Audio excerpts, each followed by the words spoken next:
In the village of Ezeagu, there was a strange belief that love was a dangerous thing, especially for the royal family. The village elders believed that if the prince fell in love, calamity would strike the land, crops would stop growing, and the streams would dry up. This belief was so strong that Prince Dike, the only son of King Ekene, was forbidden from falling in love. He could marry as many wives as he wanted, but love was off limits. One day, a young maiden named Nkiru arrived in Ezeagu to stay with her grandmother. Nkiru was beautiful and kind-hearted. She wanted to help her grandmother, who was too old to work, so she decided to find a job in the palace as a servant. Nkiru's gentle nature and hard-working spirit quickly made her a favorite among the palace staff.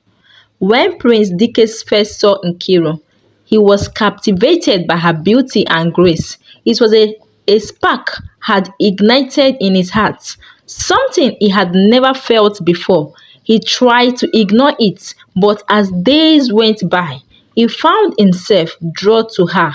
The more he saw her, the deeper he fell in love. News spread quickly through the village. The people were terrified. They rushed to the king, pleading, "Your Majesty, the prince cannot fall in love. If he does, our land will suffer, the crops will no longer grow, and the streams will dry up. We will all starve." King Ikene, worried for his people, called his son to the throne room. "Dike, I have heard trouble news. They say you are in love with the new servant girl. You know the curse that lies upon our land. You must end this madness for the sake of our people." Prince Dike stood his ground. "Father, I cannot help how I feel. I love Nkiru and I will not let her go." The villagers were desperate. They decided to take action themselves. They captured Nkiru and locked her in a small hut on the outskirts of the village. When Prince Dike found out, he was furious. He refused to eat or drink until Nkiru was released. Days passed and the prince grew weaker.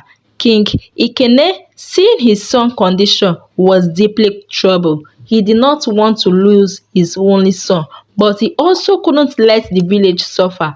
In his desperation, he called upon the chief priest, a wise man known for his knowledge of ancient spells and curses.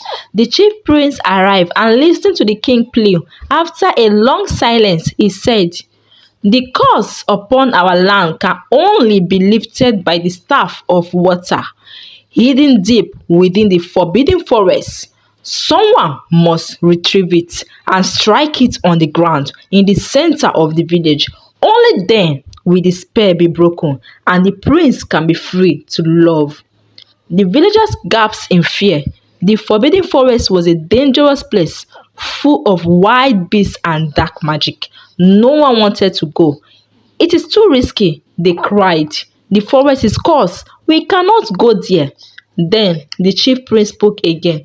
"But it is the prince who has caused this. It should be he who goes to retrieve the staff." The king hesitated, torn between his duty to his son and his people. Prince Dike, overhearing the discussion, stepped forward. "I will go," he said firmly. "I caused this and I will fix it." The villagers watched in silence as Prince Dike, with a brave heart, set off toward the forbidden forest, determined to lift the curse and save his people. To be continued, please comment next for part 2. Story written and narrated by ST Fortes. See you in our next post.